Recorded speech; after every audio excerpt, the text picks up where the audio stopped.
Hello बच्चों, कैसे हो? हमने अगर आपने देखा होगा, हमने लास्ट लेक्चर में कैपेसिटर के पार्ट 1 में आप सबने देखी होंगी। उसके अंदर काफ़ी अच्छी हमें जो आपको यूज़फुल चीज़ें हैं, अगर मैं बोर्ड्स की बात करूँ भी या फिर मैं अगर कंपटीशन की बात भी करूँ, चाहे वो जेई का हो जो कि नियर अबाउट आने वाला है, अगले हफ्ते से स्टार्ट हो रहा है, तो उसके अंदर मैंने आपको बहुत इंपॉर्टेंट लेक्चर है क्लास हो डेरिवेशंस करवाई थी इलेक्ट्रोस्टैटिक्स की भी, कि आपका अगर कंडक्टर अंदर है बीच में तो क्या होगा आपका डाइलेक्ट्रिक अगर अंदर है तो क्या होगा, तो आपकी कैपेसिटी कैसे निकलती है ना।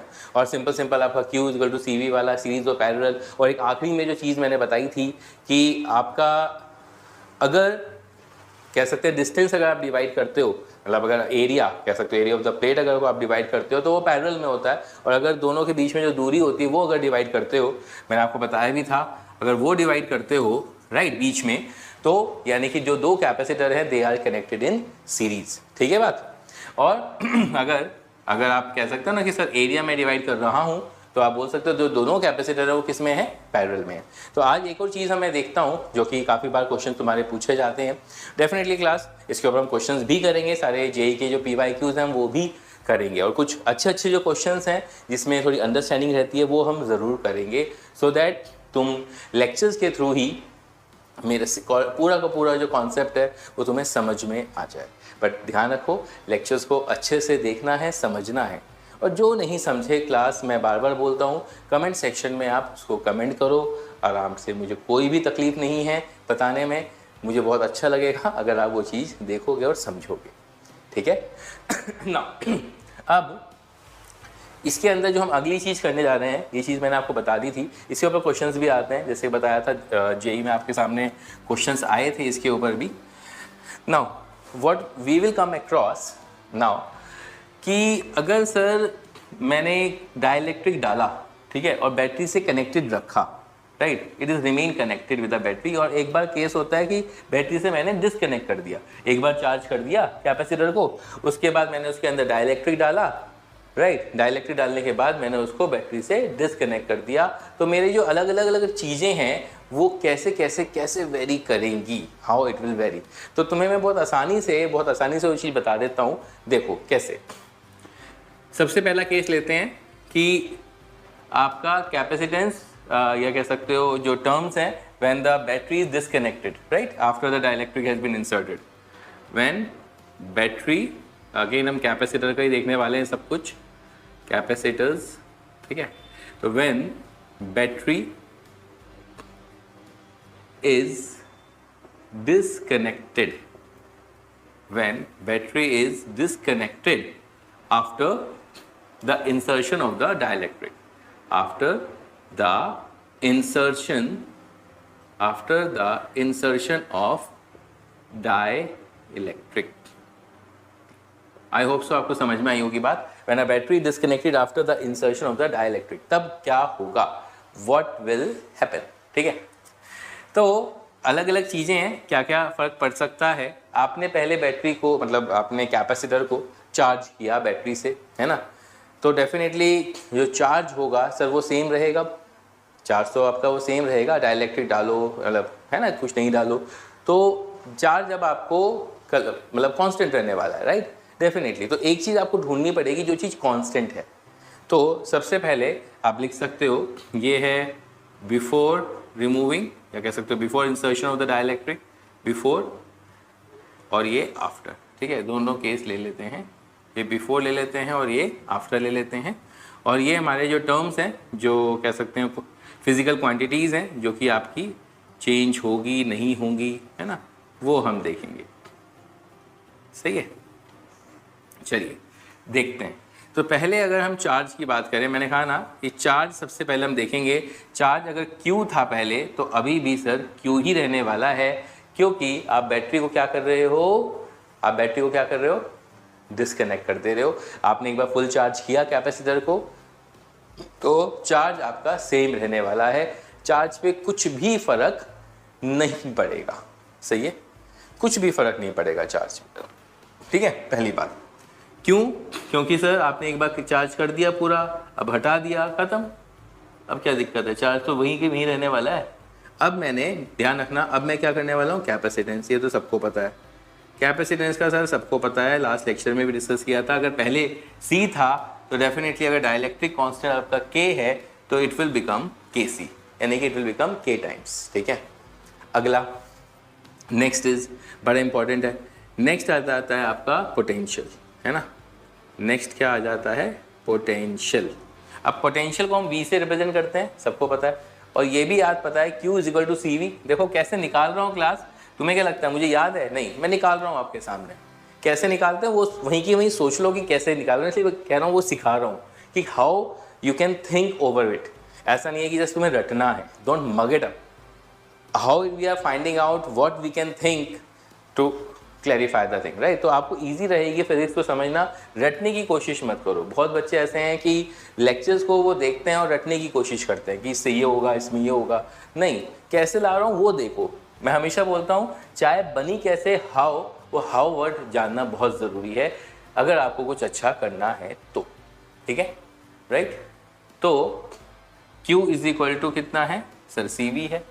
Q क्या होता है, CV होता है। ठीक है, अब 400 सेम है, C कांस्टेंट है, तो CV इज इक्वल टू क्या होगा, कांस्टेंट, और C क्या हो रहा है, K टाइम्स हो रहा है। तो सर डेफिनेटली जो पोटेंशियल होगा वो डिक्रीज हो जाएगा।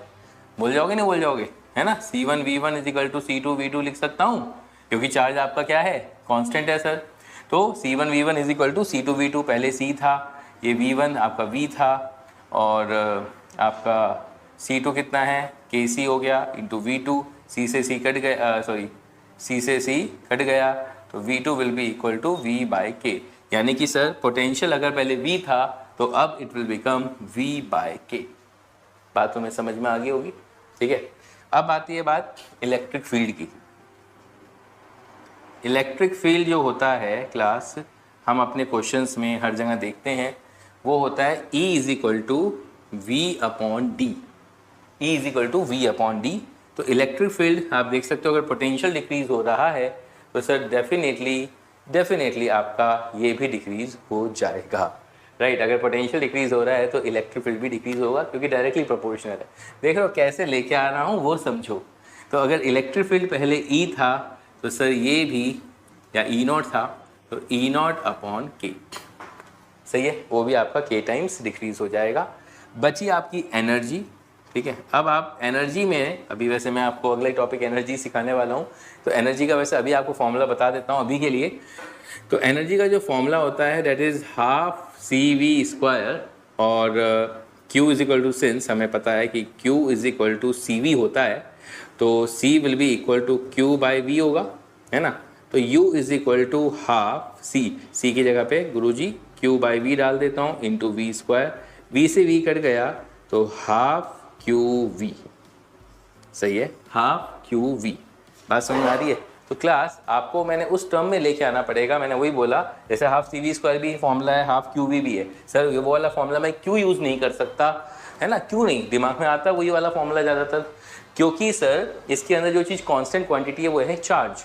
तो आपको एनर्जी जो लेके आनी होगी वो चार्ज के टर्म्स में लेके आनी होगी, सो दैट आपकी एक चीज़ अगर कांस्टेंट रहेगी तो आपको दूसरी चीज़ को बताना आसान होगा, क्योंकि दूसरी चीज़ चेंज हो रही है, एक चीज़ कांस्टेंट है। तो अब आप बता सकते हो सर क्यू कांस्टेंट है ना, तो energy is directly proportional to V।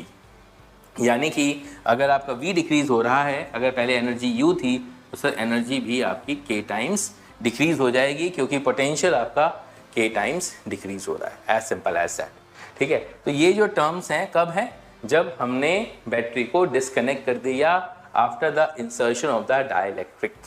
ये बहुत काम की चीज़ है, बहुत। तुम्हारे देखना बहुत सारे जो क्वेश्चंस हैं, बहुत सारे काम की चीज़ है। CET कह लो, JEE कह लो, नीट कह लो, राइट, बहुत सारी काम की चीज़ है, बहुत अच्छे से। ठीक है, चलिए, तो अब लिख लिया ठीक है, लिख लो भाई, लिख लो। When a battery is disconnected after the insertion of the dielectric, right, in a capacitor, obviously। तो अब मैं देखूंगा जब बैटरी को कनेक्टेड रहने देता हूँ, है ना। Now second case, now battery remains connected. Battery क्या है, remains connected when after the insertion of the dielectric. तो केस नंबर 2 है when a battery is remain connected. Case number 2, when battery remains connected, है ना, when battery remains connected after the insertion of the dielectric. उसको हम connect करके छोड़ रहे हैं हम उसको हटा नहीं रहे हैं, ठीक है। तो पहले अगर चार्ज की, अब इस बार हम क्या चीज़ सेम रहेगी सर, पोटेंशियल। पहली चीज़ तो यही बात हम करेंगे, क्या चीज़ सेम रहेगी सर, पोटेंशियल। बैटरी से पोटेंशियल सर V मिल रहा था आपको कि सर थोड़ा सा विजुलाइज करवाओ ना, लो डायग्राम के थ्रू हम करवाते हैं, बिल्कुल करवाता हूँ। बैटरी से अगर बैटरी V वोल्ट की है तो सर पहले भी V वोल्ट मिल रहा था, अभी भी V वोल्ट मिल रहा है, तो बैटरी का जो सोर्स है, जो उससे वोल्टेज है, वो उसको सेम मिल रही है। और हम ध्यान रखना, हम मान के चल रहे हैं कि बैटरी लूज़ नहीं कर रही है अपना कुछ भी, कोई भी उसमें डेफिशिएंसीज वगैरह कुछ भी नहीं आ रही है, कोई भी डिस्चार्ज वगैरह नहीं हो रहा है, तो पोटेंशियल आपका जो V है वो V ही है, राइट। तो potential will be remaining the same. तो इस केस में आपका जो सेम वाली चीज़ रहेगी, ठीक है। एक काम करता हूँ, ये लिखे हुए हैं ही ना, तो ये चेंज कर देता हूँ तुम्हारा। बिफोर अगर पहले V था और अभी भी क्या रहने वाला है सर, V रहने वाला है, ठीक है। तो पोटेंशियल पहले बाकी चीज़ों को रब कर देता हूँ, आपके लिए आसान होगा, है ना। ये लो, तो क्लास, तो पहले आपका अगर V है, पहले आपका अगर V था, बाद में भी आपका क्या रहेगा, V रहने वाला है। चार्ज की बात करते हैं, कैपेसिटेंस की बात करते हैं ना, तो कैपेसिटेंस पहले C था, अगेन जब डाइलेक्ट्रिक डालते हैं सबको पता है सर K टाइम्स हो जाना है वाला है ना, it will become KC, right, it will become KC। तो कैपेसिटेंस आपका क्या हो जाएगा सर, K टाइम्स हो जाएगा। Charge sir Q is equal to CV है, Q is equal to CV है, बिल्कुल सही बात है सर, आपने सही बोला, Q is equal to CV है, हम बार बार यूज़ करेंगे ही। और इस बार C डेफिनेटली V आपका कांस्टेंट है, और charge capacitance definitely K times हो रहा है, तो चार्ज भी आपका K टाइम्स होगा। तो अगर पहले Q है तो इट विल बिकम KQ। मेरे ख्याल से बहुत आसान हो जाएगा ये चीज़ को समझना, जिस वजह से मैं तुम्हें ये बता रहा हूँ, ठीक है। तो सिंस Q आपका ये K टाइम्स हो गया, तो इट विल बिकम Q भी आपका K टाइम्स हो जाएगा, Q डैश। तो Q dash will be equal to K times of Q, ठीक है। नाउ अब सिर्फ पोटेंशियल, अगेन इलेक्ट्रिक फील्ड क्या होता है, E is equal to V/D। तो सर अगर पहले E था या E0 था, तो सिंस पोटेंशियल इज सेम, तो आपका ये भी सर सेम ही रहने वाला है। समझ में आ रही है बात, इलेक्ट्रिक फील्ड भी आपकी सेम ही रहने वाली है। अच्छा, नाउ अब बात करते हैं एनर्जी की। सर इस बार आप डेफिनेटली ये यूज़ कर सकते हो हाफ CV², क्यों, जैसे कि मैंने बताया आपको, क्योंकि V आपका कांस्टेंट है या नहीं, आपका V कांस्टेंट है, और अगर V आपका कांस्टेंट है गुरुजी, तो सर ऑब्वियसली मेरा C के ऊपर डिपेंडेंसी आ जाएगी। तो अब की बार मुझे दिक्कत नहीं होगी बताना, तो कैपेसिटेंस C टाइम्स हो रहा है, तो U भी आपका C टाइम्स मतलब K टाइम्स हो जाएगा। तो U dash will be equal to half KC into V², तो it will also become K times of U, सही है। तो यानी कि अगर पहले U था तो it will become KU। I hope you understood, right. तो ये सारे टर्म्स हैं, ध्यान रखो, समझ के करोगे। मैंने सोचा मुझे याद नहीं है, मैं ऑन द स्पॉट तुम्हारे सामने निकाल के दिखा रहा हूँ कि कैसे हम उसको निकाल सकते हैं, तुम्हें ईजी रहेगा, राइट। बाकी तुम्हारी श्रद्धा है भाई, रटोगे तो फिर वो दिक्कत फंसोगे, सर उसमें क्या था, उसमें क्या था, ठीक है ना। चलो खैर, नाउ अब हम बात करते हैं energy stored in a capacitor. Derivation जो है, अगर मैं स्टेट बोर्ड की बात करूं या इवन CBSE की, वैसे आजकल CBSE में बड़े ऐसे क्वेश्चन आने बंद हो गए हैं, अभी कॉम्पिटेंसी बेस्ड, कंसेप्चुअल बेस्ड आने लगे हैं, लेकिन हाँ कुछ बोर्ड्स में still it is there, derivations आती हैं, और we should know how derivations का एप्लीकेशंस बड़ा इंपॉर्टेंट रहता है, अच्छा रहता है, तो वो समझ लो। क्लास हमेशा ध्यान रखना, फिजिक्स को रिलैक्स, जैसे मैं हमेशा बोलता हूँ, फिजिक्स को हमेशा रिलैक्स लेके चला करो, कभी भी don't take it harshly, relax, right. Chemistry definitely attacking subject है तुम्हारी ज़िंदगी में, तो मेरा भी रोल देखते होंगे कि केमिस्ट्री जब मैं पढ़ाता हूँ तो बिल्कुल अलग रूप में आता हूँ, लेकिन जब फिजिक्स सिखाता हूँ तो बिकम अ रिलैक्स माइंड, क्योंकि thinkable subject, relax and think, ठीक है। जल्दबाजी नहीं कभी भी, जल्दी का काम शैतान का। चलो, now energy stored in a capacitor, heading डाल दो, energy stored in a capacitor, ठीक है। Energy stored in a capacitor, energy stored in capacitor, ठीक है भाई।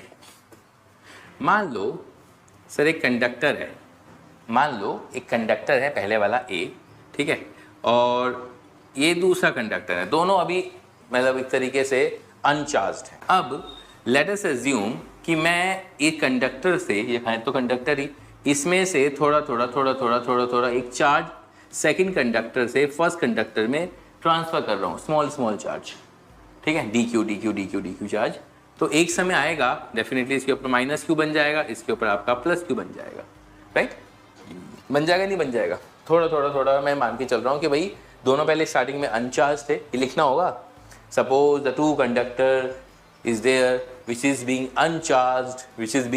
अनचार्ज, तो फिर धीरे धीरे सेकंड कंडक्टर से मैंने उसमें से चार्ज उसमें से ट्रांसपोज किया है कि यहाँ से यहाँ मैं इस पर ट्रांसफ़र कर रहा हूँ, तो एक ओवरऑल जो चार्ज होगा वो यहाँ पे प्लस क्यू हो जाएगा, यहाँ पे माइनस क्यू डेवलप हो जाएगा। Now you can just suppose कि एक डी क्यू जो चार्ज है, डी क्यू स्मॉल चार्ज जो डी क्यू है, वो मैं ट्रांसफ़र कर रहा हूँ from this to this, right? I am just transferring the charge D Q, small charge D Q at a particular instant, ठीक है? तो इस पर मैं इस पर ट्रांसफ़र कर रहा हूँ, लेट अस अज्यूम। तो पोटेंशियल कितना होगा सर? अरे पोटेंशियल कितना हो जाएगा इस पर? अगर स्मॉल चार्ज आपका क्यू गया तो पोटेंशियल क्या होता है? क्यू बाई सी, पता है ना, Q equal to C V, है ना? पोटेंशियल क्या होता है? Q upon C, right? और इफ़ यू से कि सर डेफिनेटली अगर मैं और चार्ज इस पर पोटेंशियल इतना बन चुका है क्यू बाई सी, तो डेफिनेटली अब मुझे कुछ ना कुछ काम करना पड़ेगा, मानते हो? I need to do some work regarding this, है ना? तो एक पर्टिकुलर इंस्टेंट पे ही मैं एक डी क्यू चार्ज अगर मैं ट्रांसफ़र करता हूँ, मैं ध्यान रखना मैं क्लास डिराइव करवा रहा हूँ तुम्हारा एक्सप्रेशन फॉर द एनर्जी। तो अगर स्मॉल चार्ज मैं डी क्यू ट्रांसफ़र करता हूँ, इफ आई एम क्या बोलते हैं transferring the D Q charge from this plate to this plate, तो डेफिनेटली मुझे कुछ ना कुछ काम करना पड़ेगा, क्योंकि ये हमेशा हायर पोटेंशियल पे है, ये लोअर पोटेंशियल पे है, तो चार्ज को ट्रांसफ़र करने के लिए मुझे एक्स्ट्रा काम करना पड़ेगा। तो वर्क डन क्या होता है? वर्क डन क्या होता है क्लास? आपका Q इंटू वी, है ना? और V कितना है? Q बाई सी, और चार्ज कितना ट्रांसफ़र कर रहा हूँ? D Q. तो अगर मुझे अब टोटल वर्क डन करना है, यानी कि टोटल चार्ज अगर Q ट्रांसफ़र करना है, तो डेफिनेटली अखा पब्लिक को पता है कौन आने वाला है? इंटीग्रेशन आने वाला है, समझे? तो इंटीग्रेटिंग बोथ साइड्स, ये 0 से W है और ये 0 से कैपिटल Q है, तो ये टोटल चार्ज W हो जाएगा। इंटीग्रेशन सबको आता है मेरे ख्याल से अभी, ठीक है? और 1 upon C Q D Q, यानी कि क्यू स्क्वायर अपॉन 2, और ये 0 से Q। बहुत इजी डेरिवेशन है वैसे देखा जाए इसकी, तो ये बन गया दिस। तो ये total work done that will be stored in a form of energy, तो U is equal to Q square by 2c, सही है? एंड वी नो दैट, ये मेरा पहला एक्सप्रेशन आ गया। तो वी नो दैट सिंस, लिख सकते हो तुम भी, U is equal to C V, तो U will be equal to half C, तो Q स्क्वायर है यानी कि C स्क्वायर V स्क्वायर, यानी कि हाफ C से C कट गया, हाफ सी वी स्क्वायर। ये मेरी पोटेंशियल एनर्जी हो गई class. This is my potential energy that will be done, ठीक है? Got it? समझ में आया? Half C V square. और एक और एक्सप्रेशन जैसे कि मैंने अभी 2 मिनट पहले आपको निकाल के दिखाया था, अगर same Q equal to C V है तो V की जगह पर मैं डाल सकता हूँ, या एक काम करो C की जगह पे डाल देता हूँ। तो C is equal to Q by V है, तो energy will be equal to half Q by V into V square, V से V कट गया तो हाफ क्यू वी। समझ में आई क्लास?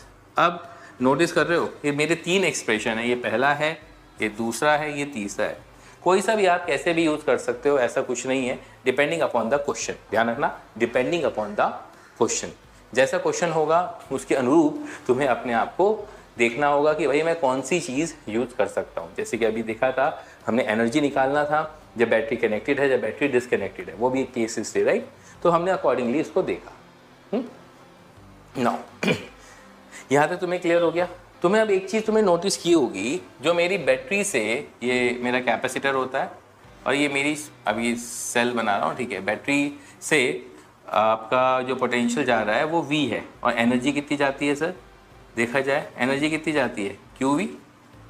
एनर्जी कितनी जाती है? अगर चार्ज वो सप्लाई कर रहा है बैटरी Q, तो एनर्जी कितनी जा रही है? QV। और इसमें कितना स्टोर हो रहा है? Half QV। तो इसका मतलब ये हो गया आधी जो QV है that will be lost in a form of energy, heat energy dissipate हो जाती है। आधी की एनर्जी उसमें स्टोर होती है, 50% की उसकी एफिशिएंसी क्लास होती है। ठीक है ना? बात समझ में आई? ये इंपॉर्टेंट पॉइंट है, राइट? लिख लीजिए, कुछ 1-2 पॉइंट्स और लिखवा देता हूँ। लिखिए, एक तो ये आपको बता दिया मैंने पहला पॉइंट। दूसरा लिख लीजिए, potential energy of a capacitor, जो पोटेंशियल एनर्जी रहती है दोनों कैपेसिटर के बीच में, that lies in a dielectric medium, that lies in a dielectric medium, ध्यान रखना दोनों उसके बीच में क्या पे लाया करती है, lies in the dielectric medium between the plates, ठीक है, गॉट इट। नेक्स्ट है अगेन, जैसे कि मैंने अभी भी बताया, बैटरी चार्ज करती है तो उसमें स्टोर करती है, यानी कि पोटेंशियल एनर्जी स्टोर जो बनती है या उसमें आती है, that will be at the cost of the chemical energy of the battery. It's a common sense. यहाँ से आपकी क्यूवी सप्लाई होती है और यहाँ पे आपकी जो स्टोरिंग होती है that is half qv, and it is independent of the, ध्यान रखना जो एनर्जी आपकी है potential energy, it is independent of the कि कैपेसिटर कैसा बना, उसका कॉन्फ़िगरेशन क्या है, नहीं सर उस पर वो डिपेंड नहीं करता। बात समझ में आई यहाँ तक? क्लास यहाँ तक पक्के से क्लियर हुई चीज़ें? तो this is how you can find the expression for the energy stored in a capacitor, ठीक है। एक छोटी सी चीज़ और ले लेता हूँ, एनर्जी डेंसिटी।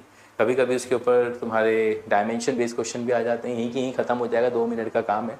आइए देखते हैं एनर्जी डेंसिटी जल्दी से। एनर्जी डेंसिटी क्लास, ये सब चीज़ें बोर्ड्स के लिए, मेंस के लिए, सबके लिए एप्लीकेबल है। Mains, NEET, CET, BITSAT, all this examinations तुम्हारे लिए आसानी से। एडवांस, ध्यान रखना क्लास, एडवांस से लोग बहुत डरते हैं, एडवांस ऐसा कुछ हुआ नहीं है, एडवांस हमेशा यहीं से होके निकलता है। ये चीज़ क्लियर होगी, एडवांस के क्वेश्चन दिमाग लगा पाओगे, वरना नहीं लगा पाओगे। अब एनर्जी डेंसिटी की बात आती है। एनर्जी डेंसिटी नाम से पता लग रहा है, एनर्जी डेंसिटी यानी कि energy per unit volume, as simple as that, energy per unit volume. बात समझ में आई? अब अगर 2 प्लेट्स हैं, अगेन इनका जो एरिया है, जैसे कि मैंने बताया था तुम्हें, ये जो एरिया है क्रॉस सेक्शन एरिया, वो अगर ए है और दोनों के बीच में जो दूरी है वो डी है ना, तो एनर्जी डेंसिटी रिप्रेजेंट होती है स्मॉल यू, यानी कि energy per unit area. Area कितना होगा, पर यूनिट वॉल्यूम, वॉल्यूम कितना होगा, एरिया इंटू लेंथ। लेंथ यहाँ पे कितनी है सर, दूरी है आपकी D, area of the cross section of the plates, और डी क्या है, दोनों के बीच में जो दूरी है वो, यानी कि energy per unit volume. Okay, energy की वैल्यू कितनी होती है सर, हाफ CV² होती है, आपने अभी अभी बताया है। और सर अगर मैं ये पैरेलल प्लेट कैपेसिटर है, लास्ट लेक्चर में हमने डेरिवेशन किया था ε0A/d, याद आया? तो वो वैल्यू मैं यहाँ पे डाल दूंगा चुपचाप अच्छे बच्चों की तरह, ε0A/d into A into D into V²। Sir अभी अभी आपने 2 मिनट पहले बताया था, तो E = V/d। सर ये तो मैं भूल ही नहीं सकता, मैं बार बार यूज़ करता हूँ। तो V = E इंटू D, तो हाफ A से A को काटा पीटी कर दो, ε0 V² मतलब E² D² upon D², D² से D² उड़ गया ज़िंदगी में, हाफ ε0 E²। क्लास अब एक चीज़ जो बच्चे के हो गया एनर्जी डेंसिटी का एक्सप्रेशन। आपको अगर थोड़ा सा मैग्नेटिक पढ़ोगे आगे जाके, चलो तभी बता भी दूंगा, अभी तो इलेक्ट्रोस्टैटिक्स में ही हो, ठीक है। तो हाफ ε0 सबको पता है, परमिटिविटी होती है आपकी 8.85 × 10⁻⁻12 उसकी वैल्यू भी होती है, और E is the electric field. अब ना इसमें डायमेंशन बेस्ड क्वेश्चन आता है, और लोग पता नहीं क्या करते हैं बच्चे, इसकी डायमेंशन निकालना स्टार्ट कर देते हैं। निकल जाएगी, इससे भी ऐसी कोई बड़ी चीज़ नहीं है, but why to make the things complex. जब हमारे सामने कोई आसान चीज़ है और आसानी से बहुत हो सकती है, ज़बरदस्ती है कि माथा मारो कि नहीं जी मैं तो कॉम्प्लिकेटेड ही करूँगा, है ना, कॉम्प्लेक्स ही बनाऊँगा अपनी प्रॉब्लम्स को। ध्यान रखना, फिजिक्स को आसान बनाओ क्लास, टफ नहीं बनाना है। आइए, एनर्जी पर यूनिट वॉल्यूम है ना डेफिनेशन, वही है। एनर्जी की डायमेंशन क्या होता है, mL² T-2।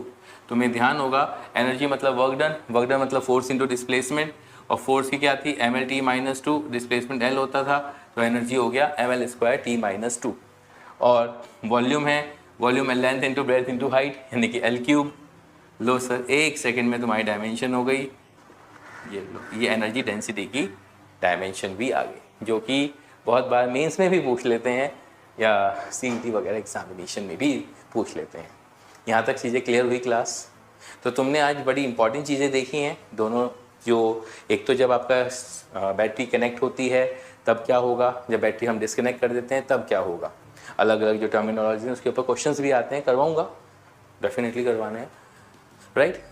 और उसके बाद अब आपका जो एनर्जी आपका स्टोर्ड इन द कैपेसिटर उसकी डेरिवेशंस आ जाती है, और ये एनर्जी डेंसिटी जनरली डायमेंशंस या कभी कभी फॉर्मूला बेस्ड क्वेश्चन भी वो पूछ लेते हैं।